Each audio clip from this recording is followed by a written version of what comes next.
Ukraine is one of the world's top exporters of wheat, corn, barley, sunflower oil, and soybeans. These crops are cultivated in eastern Ukraine and sent around the globe through ports along the Black Sea, including the towns of Odessa and Mykolaiv. But these areas have been under attack, causing supply disruptions for countries which rely on Ukraine for food. For more on this, I want to bring in Joseph Glauber. He's a senior research fellow at the International Food Policy Research Institute and the former chief economist for the U.S. Department of Agriculture. Joseph, welcome. Thanks for being with us. How has the war in Ukraine impacted food supplies globally? Which products have been affected the most? Yeah, Elaine, the thing you got to remember is that already, even prior to the invasion, global supplies were tight. We're seeing record high prices for a lot of commodities, and that's due to because of droughts around the world and other issues that drew down inventories and raised prices. Ukraine and Russia are major agricultural exporters. They account for about 30% of wheat traded in the world. In terms of corn and barley, another 20%, and sunflower oil, over 75%. So these are major agricultural suppliers, and the disruption of those supplies is what's really sent prices skyrocketing over the last 3 weeks. Well, which countries are most at risk of food insecurity due to the war? Yeah, so these are globally traded commodities, so high prices are felt by everyone around the world, but particularly those countries that are heavily reliant on imports from Ukraine and Russia. Wheat, for example, is an important food source for North Africa and the Middle East. It accounts in some countries up to 35% of the calories consumed in the country come from wheat. Most of that wheat is imported, and most of those imports come from the Black Sea. So Ukraine and Russia are key for food security in those countries, and they are now scrambling to get supplies from other suppliers around the world.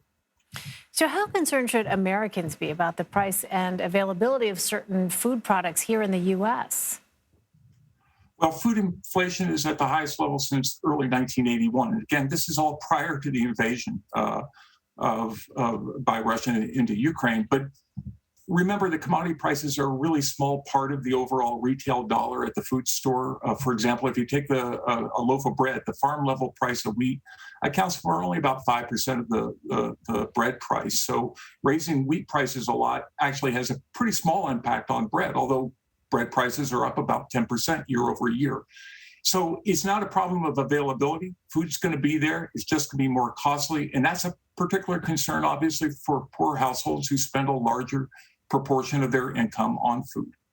Well, what more can the international community do to help at-risk countries have better access to food?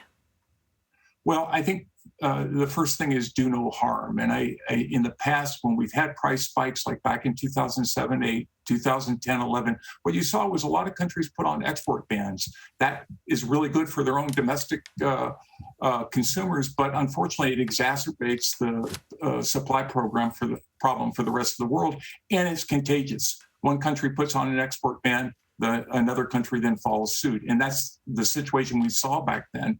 Hopefully, we won't see that now. I think that would be very important for countries to allow not to restrict trade. And that, I would say, that should apply towards fertilizer as well.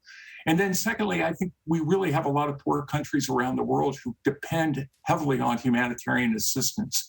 And there, the price of paying for that food, sourcing food around the world to bring to those countries like Yemen, is going to be very important. And so organizations like World Food Program need to be fully funded. And I think that's an important thing for countries to come to their assistance. So many ripple effects, dire ripple effects as a result of this conflict. Joseph Glauber. Joseph, thank you very much for joining us. Thanks, Lane.